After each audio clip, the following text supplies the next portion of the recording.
আমার থাম্বনেলের স্ট্যাটাস দেখে অবশ্যই আপনারা বুঝে গেছেন আজকের ভিডিও কি নিয়ে। তো যাক, শুরু করা যাক। তো বন্ধুরা, কেমন আছেন? আশা করি ভালো আছেন। তো আমিও ভালো আছি। তো আজকে পাহাড় আর সমুদ্র দুটোটা একসাথে নিয়ে আজকের ভিডিও। তো চলে আসলাম ইনানি থেকে বেওয়াজের সামনে খুবই একটা সুন্দর একটা ভিউ। তো ভাবলাম একটা ভিডিও করা যাক।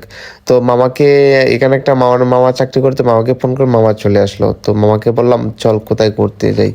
তো মামা বললো আমার একটা এই জায়গায় খুব সুন্দর একটা পেজ আছে, আমি মাঝে মাঝে ঘুরতে যাই, তো চল তোদেরকেও নিয়ে যাই। ভাবলাম চল মামা, তুই যখন এত সুন্দর সুন্দর ভিডিও করস, কোথায় করস আর এত সুন্দর ভিউ, আজকে আমিও তোর সাথে এই ভিউটা নিয়ে শেয়ার। সো মামা, এখন যে প্লেসের মধ্যে আইসোস, প্লেসটা কেমন? ওয়াও, অনেক সুন্দর। এখান থেকে আমরা পাহাড় দেখতেছি, তারপরে পুরো কক্সবাজারের একটা ভিউ দেখতেছি, আমরা ইনানির একটা ভিউ দেখতেছি। খুবই অনেক অনেক সুন্দর। যারা কক্সবাজার আসবেন অবশ্যই এই জায়গা তো না আসেন তাহলে কক্সবাজার মজাটা আপনারা বুঝবেন না। তো অবশ্যই এই জায়গাটা ঘুরে আসবেন। তো এই জায়গার লোকেশনটা আমার মামা বলে দেবে। তো লেটস গো। এই লোকেশন যদি জানতে চান তাহলে এর কমেন্ট বক্সের মধ্যে জানাবেন, লোকেশনটা ট্যাগ করে দিব। আসলে কি বলবো আপনাদেরকে, দেখার মতো একটা জায়গা। এত উঁচু পাহাড়ে উঠলাম, আর এখান থেকে সূর্য একদম হাতের কাছে, আর সূর্য কেমন করে একদম চোখের সামনে মিশিয়ে যায়, সূর্য ডুবে যায়, সেটা চোখের সামনে দেখলাম আমি। তো এখন আসলে আমি এত এত খুশি হয়ে গেছি।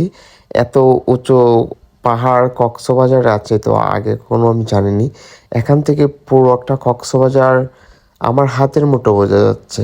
কক্সবাজার একদিকে পাহাড় আছে, একদিকে সমুদ্রর গর্জন আমার কানে আওয়াজ দিচ্ছে, আর একদিকে সূর্য ডুবে যাচ্ছে আমার চোখের সামনে। তো আমি আসলেই অনেক অনেক খুশি। তো মামাকে বললাম, আসলে মামা অনেক সুন্দর একটা ভিউ আজকে উপভোগ করলাম। আমি অনেক জায়গায় ঘুরতে গেছি, কিন্তু এত সুন্দর ভিউ আমি কোথায় উপভোগ করিনি। তো মামাকে অনেক ধন্যবাদ দিলাম।